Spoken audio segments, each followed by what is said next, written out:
Welcome to the Open House Podcast, where women talk real estate. I'm Christina Moderis. And I'm Steph Douglas. Hi. Hi. You sound really good. Oh, great. Thank you. I'm glad. I know. I feel, actually, no, I can't every time we do this podcast be like, the setup for me was really hard. I know. This needs to change. We're there. Okay, well, what's happening? Eric left yesterday? Yes. Okay. So Eric, my boyfriend Eric left. He's super handy. So my sister just bought a house in LA and her mortgage is crazy. So he drove to LA yesterday with our friend Matt, and they're going to build a tiny house in her backyard. It's so exciting and terrifying and all of the above. Yes, I know. I was like, oh my gosh, I should go there actually and would record stuff and it would be really cool. And then, I have to be here because I'm going,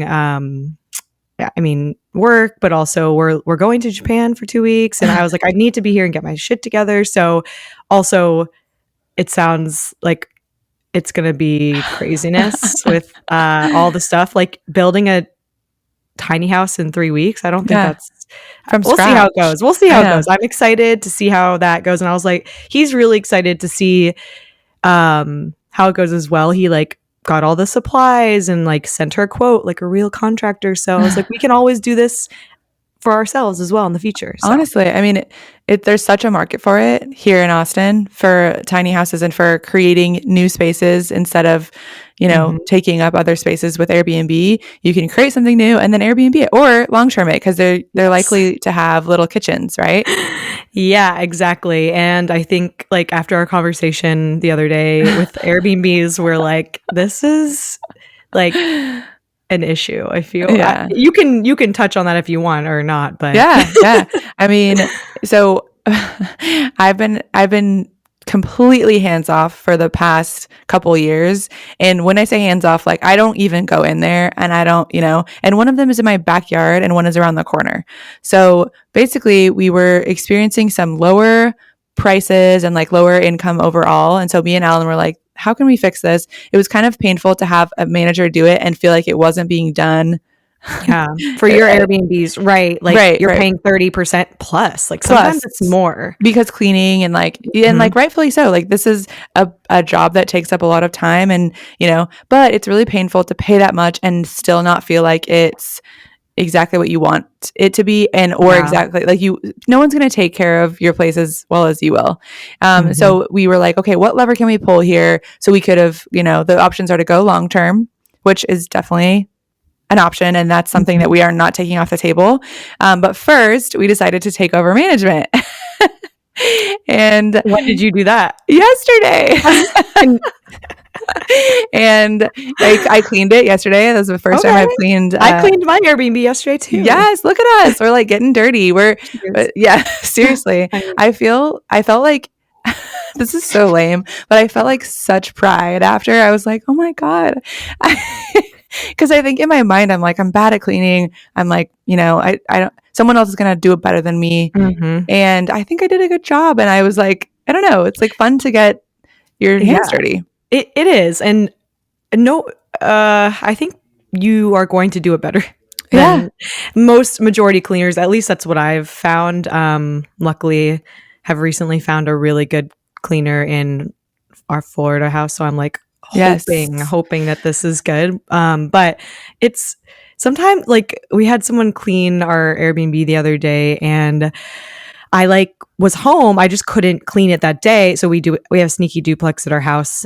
So usually Eric or I will clean it, but this time I had a lot of meetings. I couldn't do it. And I went in there after and it was just there was pee on the seat and there was hairs on the floor. And I was like, no one wants to come in here and see a hair. You gotta be, Hairs are the biggest deal.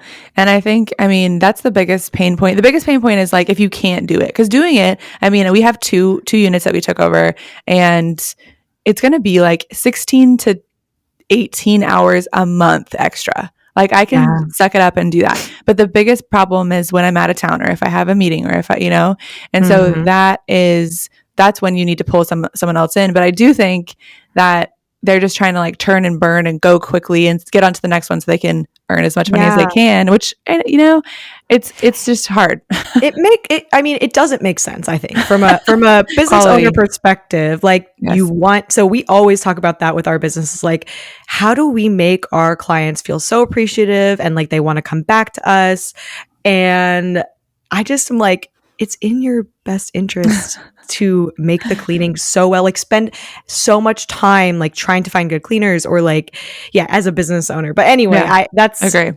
I don't have that business. I know it's really hard because I do manage just one, well, now Yeah. I guess two properties, and I'm like, oh, Yeah. people I know. are We have demanding a sometimes. different, definitely. And we have a different business, of course, but we also have a different business philosophy, really, because we really want to make it a good experience. We want to make people feel like they got the best service ever and that they Yeah. like walked away with a steal. And like, it's just hard to feel that way in cleaning. But for Airbnb, like if I always, and I think we always tell people this, is even our agents will tell people this, self-manage for a little while just to see and just to Yes. like see the ins and outs and like what it is. And if it's too much, if it's too annoying, like go to your plan B, hire a manager, Mhm. go long term. It's like, it's so personal because some Yeah. people, this would be totally fine for them. They work from home, they can block it for a night and do it in the evening. Like it's totally fine.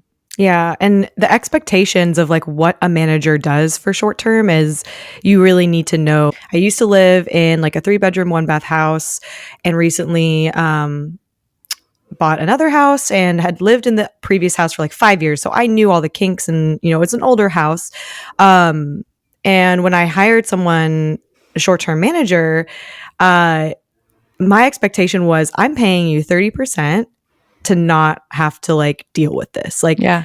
even though I live down the street, it's just that's not my priority right now is to be a manager. Like for my Airbnb, like I want to show up for my company and like for my partner, for my friends. Like I don't have time to do that right now. And it's been going pretty poorly in my opinion. My house is not being taken care of. Like the backyard is like we had a little side yard and there's like weeds everywhere. And like, they messaged me like, hey, do you want to get a lawn person? And I was like, you get the lawn person. Like, you get the lawn person. Like, yes, get a lawn person. Like, if you see something's poor, like looking bad, then do it. Yeah. Like, that was my expectation is like, if I was, because they use Slack. So if I was like, message, like if they messaged me and I didn't respond in a day, like, this is a quick business. You got to like make some moves. So either text me and be like, hey, can I just do this for you? And Yeah. I'd be like, yes. So it's, yeah, my expectation was I don't have to worry, but I've actually had to spend a lot of time with this property. So Yeah. I mean, it's all about systems, right? It's like if you can get the system down on your own and have the yard person come every 2 weeks, like let's just make that a regular thing and expense. And you would think you like property, like let's go. It's all about business is all about systems. And so it's hard to see when it's like, no, that's what property management is managing the property and making sure that everything's working and everything looks good, especially for Airbnb. If you are, having people come there, they need to have a nice lawn and they need it to look good, or else they're not going to feel like they got a good deal. Right. Yeah. And anyway, I don't want to like complain too much. It's just, it is like interesting that how I have seen property management for short term go. And it makes me, think that if I ever do short-term rentals in the future, I need to think about managing it myself, or do long-term. So yeah, it's good to think about all these things and to know. And really, when you think about it, short-term management is a new business. It's like Airbnb in the past 10 years popped up, and then people were like, okay, this is cool, but I don't want to manage it, and so I'm going to hire someone. And so it's like they're trying to figure it out. And both the companies that we've worked with are new also. And so like if we think about our own business and like the first couple of months, the first year or so, we were like trying to figure it out. So compassion, but also maybe consider doing it yourself. Right. And actually, if you're someone who is like, I want to start a new business and you're really good at systems, and I don't know, this would be something to study, because if you can start a really good short-term rental company, like I would start so slow, like super slow, like work out the kinks, like find really good cleaners, only take on properties that you know that like you can manage well. Then I don't know. That sounds, it's a lot of work, but like no one, I don't know. Yeah. It's hard for us to like recommend companies without like having a caveat, you know? Yeah. Yeah, definitely. I So mean, it's a messy business, but yeah, so that's exciting for me. I'm like, okay, this is I'm in it. I'm in it, which is kind of cool. And I feel like this isn't a long-term solution, but I do think that it's good for me to figure this out. And then yeah, and we've also been hosting weekly movie nights, which has been like such a fun, like kind of nerdy and structured thing, but I really love it. yeah, it's been so much fun. So like every month there's like a theme, right? Yes. Alan's doing it. Yes, my partner is really into movies, and so we were last year when we were kind of setting goals for this year was like, how do you want to make this a priority? Like, how do you want to make this something that you can share with your friends and who that you can like share your knowledge and share your passion? And so Mm-hmm. he did this kind of framework of um, basically there's a theme every month, and so the first theme January was killer robots, and so we went to watch Megan in So theaters good. with everybody, and then the remaining 3 weeks we watched other killer robot themed movies from different decades. And so he has all these rules for himself that nobody else really knows or like cares, but he's like very like, okay, this is from the 90s, this one's from the 80s, and this is from the aughts, and like it's very sweet. So there's been like Christina, you guys have come every single time, I think. Eric's gone every single time. I have missed like only one, but it's been so fun. And I feel like I feel like we're talking about friends in every episode now, but I like that like doing something weekly with a friend group. It just is like really nice. And it like I have a standing dinner with some friends. We do pickleball on Fridays. It's like nice to just have to be able to see your friends multiple times a week because you know it's in a set schedule. Yes. It's Yes. happening. Yeah. And it's in like enriching things. It's like Mhm. culture. And I mean, it's hard. It's funny to think about like Jerry Maguire being like our culture. I've But never seen that movie. It was so it's good. so good. I loved it. I know. But that was the romance theme for February. And we're starting LA Noir in March. So tonight Mhm. is are you coming? Yeah, yeah, yes, I Okay. am. Mhm. Is our new theme for March. And I don't really know. This is going to be kind of a new one for me. Yeah, I honestly had to be like, "Alan, what is that? What does that mean?" And, Yeah. I guess we were talking about, what is that Roger Rabbit movie? I think Yes. that's, like, not really I think that's, like, an extreme version. I don't It's know, like a but it noir satire, right? yes, Which yes, is yes, yes. cool. I really Yeah, hope we watch that one. I know, Um, me too. but yeah, so that's that structure, and it's just and yeah, pickleball on Fridays. That's good for everything. It's like good for your body. It's good for your mind. So it's Mhm, been really nice, and like it's kind of an example of us building the life that we always wanted with our schedule freedom and with like we don't have to say no to things because of work right now. mhm, exactly. It's funny because you know, that podcast I told you to listen to, he was talking in there and he was like, "Oh, well, now like I have all this free time because I've set up my life in this way, but like it's kind of lonely sometimes because like other people haven't done that in my friend group." And I was like, "Ooh, that's interesting." Like I Yeah. haven't really I used to feel that way sometimes like just working as a realtor because I'd be like Wednesday's my day off and I have to work Saturday, Sunday. But now, yeah, I was just thinking about that with like time and stuff. I was like, huh, Yeah. yeah, yeah, We've gotta think kind of about set that. it up and we have a pretty good group of people who also have pretty good schedule freedom. Like yesterday at Mhm. like I picked up Allegra at 1:15 and we went and got our nails done. And That's like really nice. we were both talking like it's so you just feel never take it for granted. Like Yes. it's always I'm always feeling grateful for it. And I think we also are doing this so that we can help other people figure out what they want. And so it's like Mhm. maybe it's through real estate, maybe it's through something else. Like Allegra's she's a business owner. And so not everyone Mhm. has to be that or whatever, but I think figuring out like what brings you joy and this is what brings us joy. Exactly. Should we, what are we talking about today? Yes, let's dive in. Okay, speaking of our days as realtors, Yes. we we are talking about whether your realtor is doing what they need to be doing and whether or not you should break up with them.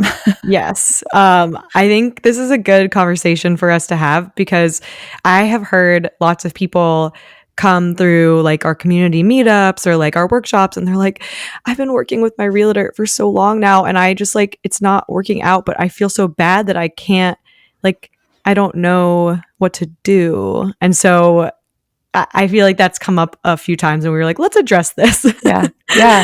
It's Yeah. and so many people are like, I wish I found you before I bought my house. So like we hear that so often. And then they're like, we're gonna, buy our second house with you guys. And that is great. But it's also like it's important to communicate that with the person that you maybe not afterwards, but like during for sure. And so it's what should you do is like the final piece, I guess. But how do you know? Like what do you think? Right. What do you think are like the big red flags? Um, well, let's jump into like our first experiences with Oh realtors, right? yeah. Because like I feel like that's a good place of like figuring out what the red flags were there, right? Like, do you remember that actually? I Yeah. don't remember. You do? Who Yeah. were So I worked with two realtors before I became a realtor. So I bought two okay? houses before I got my license, and really like it was not a bad experience actually. I had pretty good experiences both Okay. times. But I hadn't. I mean, You didn't know what you didn't know. yeah, exactly. Like it was fine during. However, I was just signing. I was signing everything. I had Yeah. no idea what I was doing. I had no idea. There was no education. There was no resources. Did I read an article? No. Did I listen to a podcast? No. Like I had no idea. I bought two houses like that, Yeah. and that is like And it worked out for you, I guess. Like, because I will say, I think some people are okay with that yeah. in a sense. Like, they're like, whatever. Like, I trust the system, but I think that it can come back to bite you in the butt later when Oh you're my like, wait, god. I didn't know about this. Like, what is this in the mail? What is that? Like, and it can cause unnecessary stress later. Oh yeah. And if that's how you roll, like, fine. But there are like a few things you should know, right? And it doesn't need to be like a huge book on like reading through. Like, we do have a little booklet you could read about the whole process and everything, but you don't need to do that. You just need to know some key things, Yeah, right? and you need to have someone. Yeah, it's a sliding scale of how much research you want to do based on your personality. And like obviously, Exactly. I'm pretty quick. I make decisions quickly, but I do think like I learned about real estate right after I bought my second house, and I was like, oh my god. And so that's why I know things, and that's because I Mhm. got into it right after. But who knows what it would have happened for me if I hadn't have done that. And so Right. I think it's sliding scale. You can definitely hire someone who you trust and who's going to make this an educational experience for you in the moment if you don't want to, read everything and listen to podcasts and stuff, but you have to have the right person in that case. Yeah, that's fair. So it sounds like for you, it they were like okay, they were mediocre. They just like didn't explain anything to you really. Yeah, there's no Okay. explanation. And I you mean, didn't ask, but you also didn't know what to ask because you were just like, oh oh, okay. yeah. And I think that when you're in it too, like when you're a realtor, you know all of this stuff. It's common knowledge for you, and it's hard Mhm. to put yourself in the position of someone who doesn't know things. And so I think they just assumed that I kind of knew things, which is kind of wild because I Yes. was 24. But That's such a good point. Is like assumptions. When a realtor will assume things, I mean, that's what happened to me is like I think my realtor like I went on Zillow, I found a house. I was living with like 5 people and my dad had always been like buy a house like even when I was in college and like he did it in a way where it almost felt a little pushy to me where when your parents like do this you're like yeah, at least for me I no. was like stop no. Yeah. And then I think I kind of stumbled upon that on my own where I was like living with 5 people. And of course he was probably like, duh, you should do this. But I was like, oh yeah, 5 people. I love these like and then we had to rent out a room in our back studio because our energy bill was like 500 a month and we couldn't afford that. So and then it clicked. I was like, oh, what if I bought the house and people paid me to live in here? Like, went on Zillow, found a house and the realtor like I clicked on the house and was like talk to a realtor, clicked the button, a realtor called me, I just started working with that person. I was like okay, I Yes. guess this is my person. um and she was really nice, like she did take her time with me, but like I didn't need nice. I think I needed like, I mean, I didn't need mean, but I needed a little bit more structure and someone else who was an adult being like, not just my dad, but like someone else who was an adult, even though I mean, whatever. I was like 22, but like someone who knew their shit and to guide me. And she just, I think she assumed that I was just, my dad was going to buy me the house because I would like, he was my only point of reference. And I would say, well, my dad said this. And she would just be like, yeah. And so I think she assumed, and she never asked me about a pre-approval letter until I was like, she'd shown me like 10 houses. And I was like, oh my God, I love this house. And she was like, okay, we'll just get your pre-approval letter and I'll start writing up the offer. And I was like, oh, what does that What mean? is Like, I that? didn't know and I couldn't afford it. And like, and then she like, I hadn't had that conversation with my dad. I hadn't even asked him if he was like down to like partner on something. I didn't even know what that would mean. So yeah, her assuming, and then she never followed up with me. I think she just like, we just ghosted each other. And I was like, this Oh was my such a God. waste of both of our times. Oh my God, I know. I got my realtor from my cousin who was a realtor in Utah. And so I basically was like, how do I do this? And she was like, I'll find you someone. And so that was nice. Yes. But you got yours on Zillow, and Zillow is literally, people think, okay, so that button that's like, see this house right now, like schedule a showing. That is Sounds nice. genius of them. Geez, I do want to see this right now. I want to schedule the showing. It's so easy. That is a random person who was paid for that. But so genius that you can do that. Like it's so enticing. Oh my God, like literally I'd still feel, I'm like, oh no. Oh yeah. Yeah. No.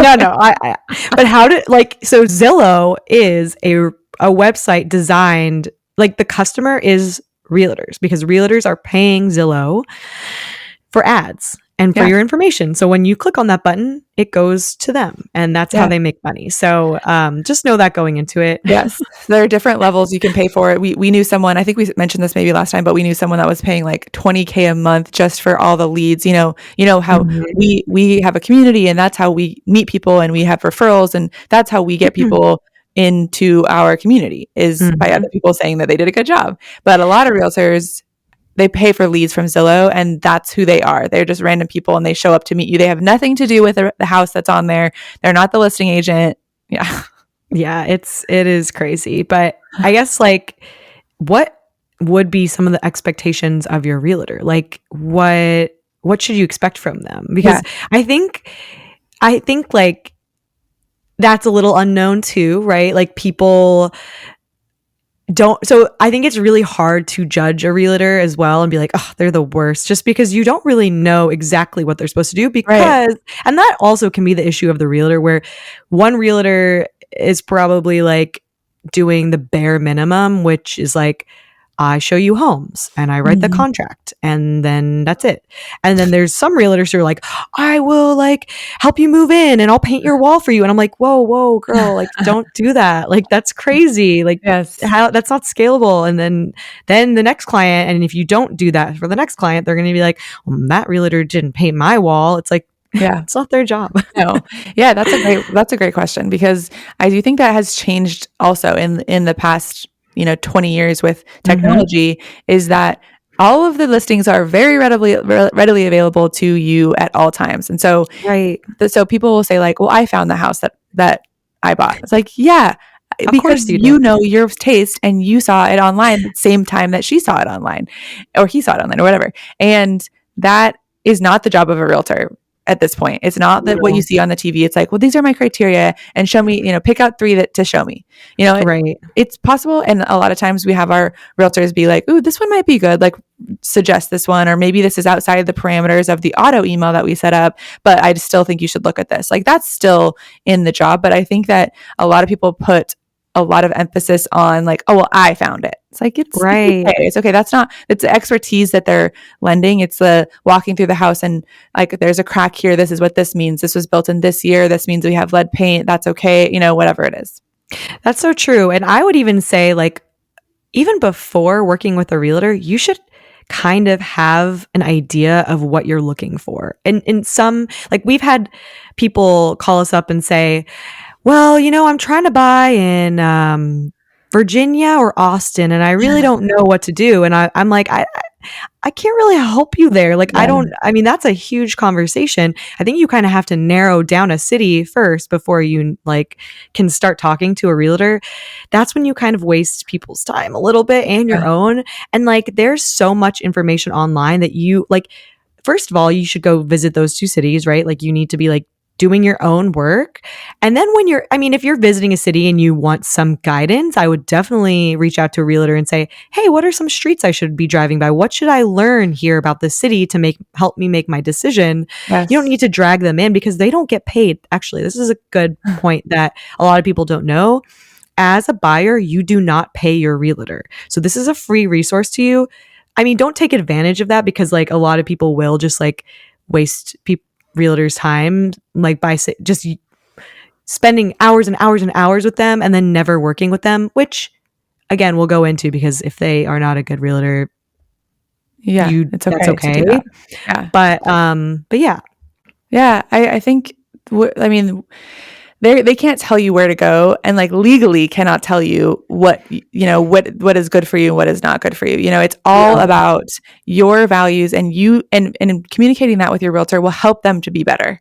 But and Exactly. like I remember Alan was working with people and they were like, we have we want to be this no more than 25-minute bike ride from UT. They had these like amazing, very specific, and like, so every time they sent him a property, he would map it from a bike Mm-hmm. and say, okay, this one is like a little outside. Is that okay? And then, like Mm-hmm. check in and keep them accountable to what they initially said. And so as a buyer, you can also help. But I think with as far as like, is your realtor doing what they're supposed to be doing, it's like they should be guiding you to that. Like they should be asking you the right Yes. questions and not and really listening to you in that, like helping you craft that yourself, because you've never learned this skill, of course. That's such a good point because if you have a realtor who, if you send them properties that are like, you told them very specific things that you wanted, and then all of a sudden you were like, well, I want this house. Like, what about this house over here? And then they were just like, okay, cool, let's schedule it. And then they walk you through it, and you're like, nah, no, I don't like it because I don't like this neighborhood. It's too far from where I want to live or something. Right. Then that they kind of did you a disservice. And like, yes, you can keep yourself accountable too, but that is part of their job to bring you back to reality. They're kind of a coach, a therapist. Let's Yes. bring you back. Okay, why do you think this house versus the houses that are closer to this area that you said you wanted? And you might have changed your mind. That's totally fine, but Yes. it's that's what they're supposed to do. So don't get mad at someone if they're like, well, asking you questions. They shouldn't make you feel stupid or needy, but they should keep you accountable, Yes, right? yes, yes. I think those are the two very, very big distinctions. And so when we hear about realtors, usually the complaint is either, yeah, they made me feel like I was dumb or needy,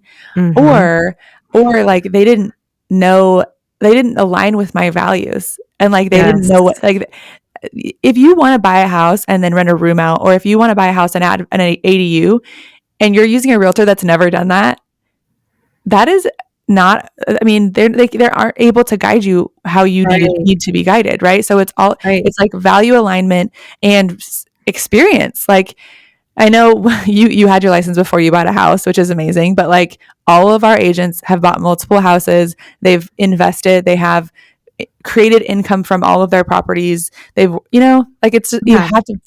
you have to work with someone who has done the thing you want to do.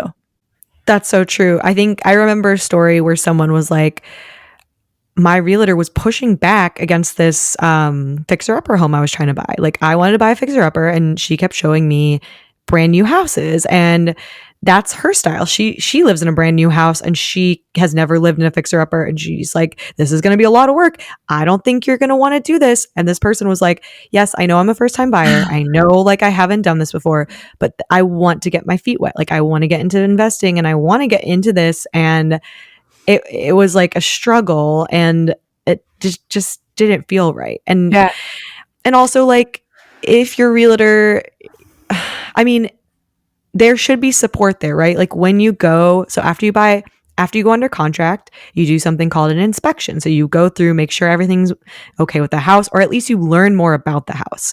And your realtor should be there. They should, and if they're out of town, if they're sick, someone should be there with you, right? Or like they should call the inspector after. They need to be a helpful hand in that process, Yes. because you don't know what to ask the inspector. You don't know what to do. Like, and that's okay. And Yeah. we have a lot of free like education on all that. Actually, we just put out our course homeschool, so you can like, there's a video on what to expect in an inspection and what to like look out for. But we also are like, your realtor should be there in case, because they've seen hundreds of inspections, so they Yes. should know, They right? should be a thought partner with the expertise of someone having done it themselves and helped hundreds of other people do it also. And Yeah. so it's like they're not pushing you either way. And I think that is a big part of a realtor is like a lot of realtors are just trying to lower the number of hours they're spending so that their dollar per hour or pay per hour is higher. And so they're pushing you into the first thing that you're seeing or the first time you're getting a house and you're looking for houses. They're like, this one is great. You should get it. Yeah. And the Yeah. pushiness is what gives realtors a bad reputation. We were just at our community meetup, and one of Alan's clients, who's going to close next week, was there. And she was like, I've listened to you guys forever. I've been such big fans, but I was just nervous. I was nervous about reaching out. And so she clicked the button, schedule a showing. And Oh no. she met the person there, and she was like, girl, it was so bad. It was so bad. And so she was like, I got to What pick her. happened? Was basically, I mean, they just were pushy. She said that they were a super pushy Mm, salesperson. Like, this house is great for you. You should go for it. And that made her feel uncomfortable, rightfully so. And so she right. signed up to talk to an agent. She talked to Alan, and she was like, and I will just scream his names from the rooftop because Oh. he's not pushy at all. He's like, you don't have to like this. This is a I great mean, it's a deal. big deal. It's like Huge. it's a big deal if you're like having second thoughts and someone's just pushing you without actually trying to listen and ask you questions, because sometimes you are just scared. Like, I was talking again at our community meetup with someone else who was like asking me a lot of questions, and I was just listening, and like it sounded like she, it was her first purchase.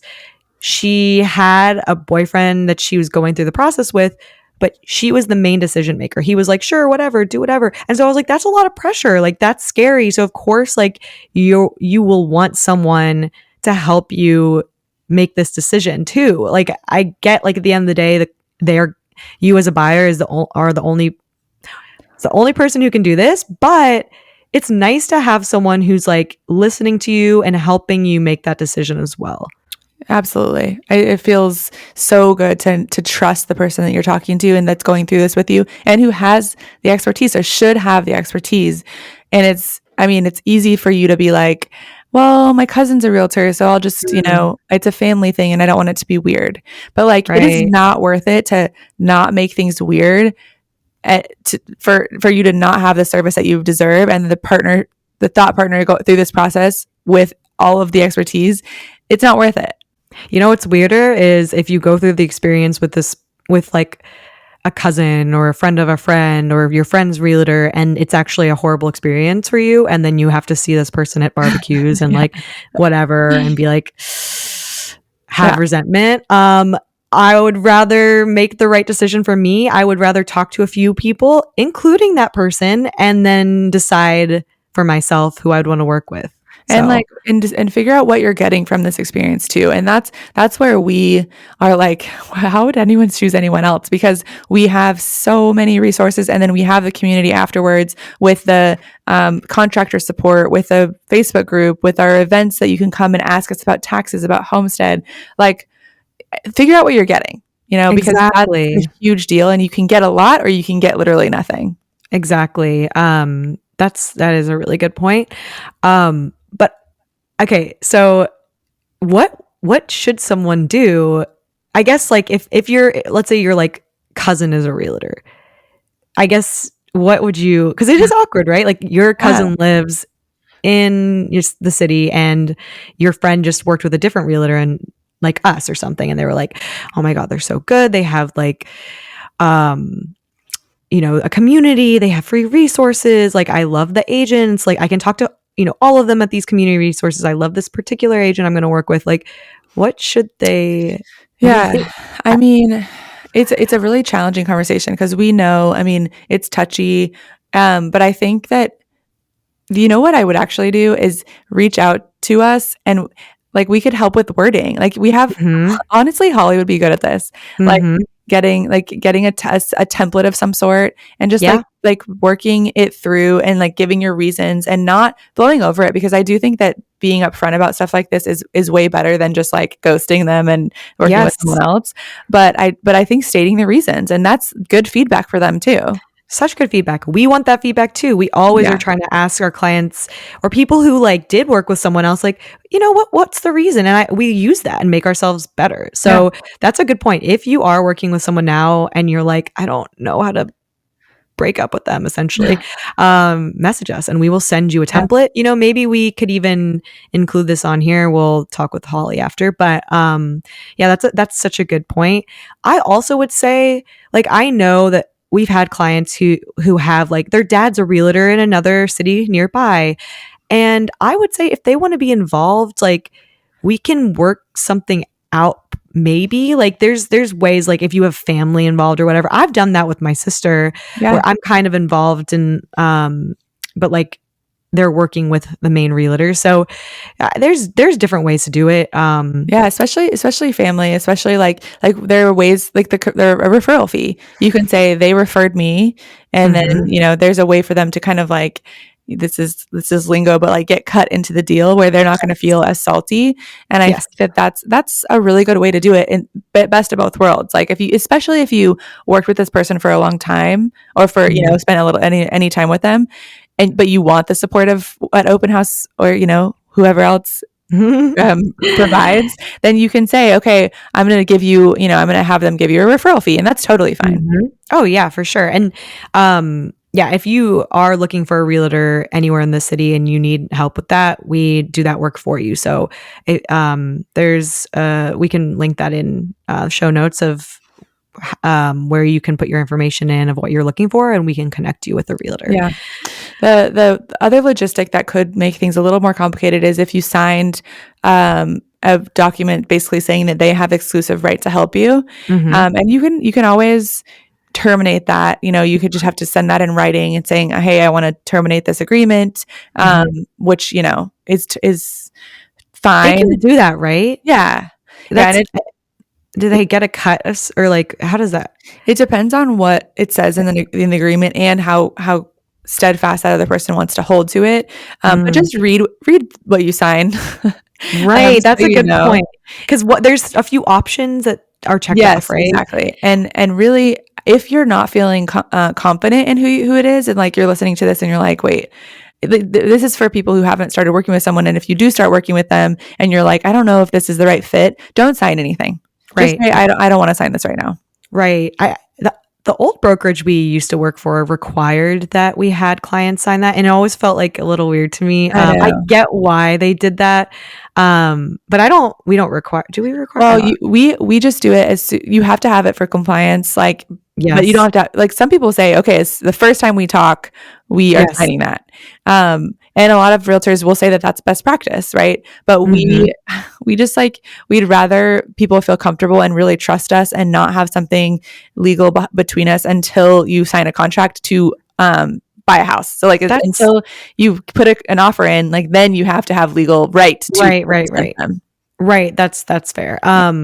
Yeah, that's a good point because especially we work with a lot of first timers, and also I don't want to sign. It just gives. It's like, oh, we had a good like date, and now you're like pushing something on me. Like it's Yeah. weird. Like you're Yes. like sign a prenup or Right, something, right. Like it's Sign an agreement weird. that will go on more dates. It's like, Yeah, okay. No, yes. no, no. This is the first encounter. I don't know yet. I Yeah. don't know. So I get that. But yeah. I'm trying to think of what else we need to go through about like realtors breaking up with them. How do you know if you're working with someone good? I guess like we I feel like we're kind of unique. So we're very unique in what we offer. So it's hard to compare other realtors to what we offer. I think like if you live in other cities and you're like, do you have workshops? Do you have community events? Oh, do you have a podcast? No. Okay, well, I'm not working with you. But No, we do yeah. have those things. So if you are in Austin and you do want like support through the process, in the beginning of the process, through the process, and then also at the end, like, when when you're a homeowner, there's things that go on. So it's nice to like come to a meetup every once in a while and just say, hey, like this is going on, or just like write in the Facebook group and say, I just got this letter in the mail. What does it mean? Yes, So absolutely. it's nice. Yeah, and I would also say if you're listening to this podcast and you connect with me and Christina and you trust us and all of that, and you're like, well, if I can't work with either of them, then I don't want to work with Open House. I would say that I don't know if that's true for anyone, but if it is, like we work so closely with our agents, it's wild. Like Yes. we're in constant contact with them. We see them every single week for hours, Hmm. and we talk about our clients and how we can do better. And oh, I have this house that might be great for these clients because I know they're looking for this. Like this is Yeah. an incredibly hands-on, and like technically I manage the sales team, but Christina, you're there every single time. And so Yes. if it's something like that, like our agents are just so good, and we always say like, hopefully whoever worked with us, we did a great job, but our agents, like they're just so good. They're so much better than Yes. we are. Oh, for sure. I mean, also, I haven't helped a client in over a year and a half. I things are constantly changing. You don't want to work with me. You want to work with Oh, our team. and they're so deep in it. This is their full time. Like Yeah. they're so deep in it. So, Yeah. and we're constantly having people at the office to keep us up to date on what's happening in Mhm. lending, what's happening in the market. We're going to, state of the city, state of the market stuff all the time. Mhm. And so I would also ask that, like, what kind of education are they going through? Like how up to date are they on what's actually happening, and how many, I mean, this is a tricky question because like our agents, they do a lot of business, and they're also very free to do that because we do all the back end stuff.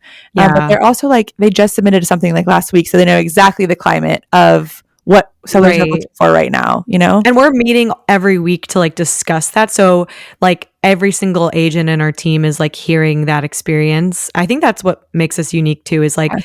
we all invest in different ways. Like we house hack, we have second homes. So like everyone's getting really unique perspectives. And that's why the community events are so cool. Is like you can come talk to your realtor about your specific situation. You can also talk to me or Steph about like how we bought second homes or like how we partnered. You can talk to like any of our agents. They've done those kind of things as well. So Yeah. it's just really fun. And like other people in the community have done Yeah. that. Oh, It's so really many. cool. I know. I just talked to someone who is working with Jen, and she was like, I'm between these two houses. One is a fixer upper and one is not. And she gave me all the specs. And like I'll also talk to Jen about this extensively, but she wanted a Mhm. second opinion, which is rightfully, like that's so cool that she has Mhm. this whole community be like, what do you think? Like you've done this. What do you think? And so I Right. weighed in on what, her options, and one was bigger and one was, one was going to take more work. One needed a new shower. I was like, this is my experience. Like I've bought houses that are ready to go. I bought fixer uppers, and like it's just like demonstrated that having a wealth of community and a lot of different minds coming together is so valuable. Yeah, that's so true. That goes back to what we were talking about last week of like when people were like, I don't have friends to do this with. Well, it's like you got to go out and seek them because not everyone like getting into real estate is not easy. It's tricky. And so you got to go seek that out. You got Yeah. to go seek friends who are into that kind of stuff or want to talk about that kind of stuff. And we offer that for you because we know it is hard. Yeah. So anyone can come to our community meetup. Like I Yeah. remember this girl came last week. Man, our last community meetup was so It's much fun. really good. But she came and she was like, oh yeah, like I know I haven't bought with you guys yet and it's kind of weird. I was like, no, this is what we do this for. Is Yeah. I'm so glad you're here. Like Yeah. you listen to the podcast, you are on our Instagram, you found us, so you are in our community. Like you Yeah. came to this event. So We also have people who didn't know about us yet, and then they found out about us after they bought, and then they come, and they're not necessarily looking to buy again anytime soon, but they're like shouting us out all over the internet, and they're like, yeah, I know, but like I tell everybody to reach out to you. I give everybody your information, and like that's so appreciated too. yes. And so yeah. And one more thing I will say about other agents, if you're working with someone else, ask them who they're talking to, because being a realtor is so singular. It can be like such a silo. And before I met Christina, I was doing this. I mean, I had a broker, quote unquote. I didn't even have. He didn't give me a website. He didn't like nothing. So I had to build all this, which I'm not complaining because I was able to build this, but like I was by myself. I was not talking to Yes. anyone. No one else's experience entered my mind. Like it was That's very, a very good lonely. point because that's why, like, going back to when that client was talking to you about how they worked with a Zillow agent and that Zillow agent was like pushy. It's like they were probably desperate. They're like, I've just cold called like 15 people today and this needs to work out for me. Rather like, Yes. and that's why we provide for our agents. We do so much for them so they can just provide customer service and really good advice to you and guidance. Yeah. So like we do all the marketing for them, we do follow up for them, we like host these events, we do brand awareness. Like it's, if you're a solo agent, you have to do all that on your own. And it's, of course, people are going to be like, buy this house, Yeah. please buy this house. It's like The getting a win. desperation, I know, seriously. Our agents are like, buy the house, don't buy the house. That's Yeah. okay. Like they're not salespeople. They're like truly they are your guides. They're guides and therapists, I would say, and Totally. wealth of knowledge. Oh my God. We had just had someone, or Mandy had clients who the other side was being really shady and they didn't disclose stuff on the seller's disclosure and whatever. And Mandy The was like, seller, the seller. yeah, she was representing the buyers and the sellers, like they didn't disclose foundation repairs and all this stuff. And we discussed it obviously because we are, we're putting our input in all the time. And she was like, I think I'm going to encourage them to back out. Like this Mhm. is not safe for them. This is not, I would not recommend, and it's just so Yes. cool. Like this was something she did a lot of work to get them under contract. She did, and then all this stuff came out and she was like, no, I'm going to protect Mhm. them. And I was like, Red flags. this Yeah. is exactly it. Like this is why their agent is saving them tens of thousands of dollars right now. Right. That's and I think most agents, you're right, would be like, let's just work this deal out somehow. And Yes. maybe not most, but like someone who might be a little desperate is like, I need to close this. They might, Yeah. push it. And they might even not be doing it maliciously. They might be like, it's fine. Like when your brain is desperate, like when you're in a desperate phase, like you can't think clearly. So, Right. and, Yeah. and I don't want to say all like real, I would say like it's pretty simple to get your real estate license. And it's a thing that people hear that they can just do on the side a lot. So I would say a lot of people, there's like there were 13,000 realtors in Austin last time I checked. Oh yeah. I bet there's 15,000 plus now. There's Right. probably way more. Yeah. And like, they're not, what's the average sale or, an average agent makes like what? Like $70,000 to $80,000 a year, which means they're doing No, less. less. Is that right? I think that actually, let's look that up. Yeah, we 'Cause I'm should. pretty sure maybe this was a long time ago, but the average agent makes like 20K Yeah. because they're just like, I mean, it's probably a little bit more now, but like they probably do like one deal a year. I would say like, but I don't know. Maybe we should look that up before I just throw out things right here. Yeah. But it is true. Like there's just I'll look it there's up. most agents are doing very few deals while ours are constantly working and closing 3 to 4 deals a month, because we have such a amazing community. And so that experience is incredibly valuable. Okay, so it is. It's that's true. Okay, if an average agent makes 70K a year, how many deals is that? That would be one a month, maybe. Maybe. Yeah. That's, especially in Austin, that's probably like, Yeah, that's less. less than one a month. Yeah. Because if you're making one a month, you're probably going to make 100 to 100, right? Or something like that. Depending on your split with your broker and all that. Yeah. So I would ask about their experience weekly. Like, what are they doing in the market? Like, how are they really staying up to date and serving you and using other people's experience to complement their own, right? Because one person's experience is fine, but 5 to 7 people's experience in in-depth expertise is way better. Right. That's a good point. Okay. Oh yeah, actually I would add, well, I'm going to add this and then if you have anything else to add, Steph, please do. But I would say if you are interested in getting to know us to see if we would be a good fit for you, as your agents to buy a house, sell a house, then come to our next event. We do these we have a community event every single month. We literally make sure no one feels like uncomfortable. Like if we see someone just walk up and they're alone, we're like, someone will come up to you and talk to you. Yes, so, Yeah, just come and talk to us. There's no pressure. No pressure. And then we also have our women investor meetups, which are really fun too. Obviously, women identifying only, but I would say if you're interested in real estate investing at all, and even if you just want one house, that's a really powerful event to come to as well.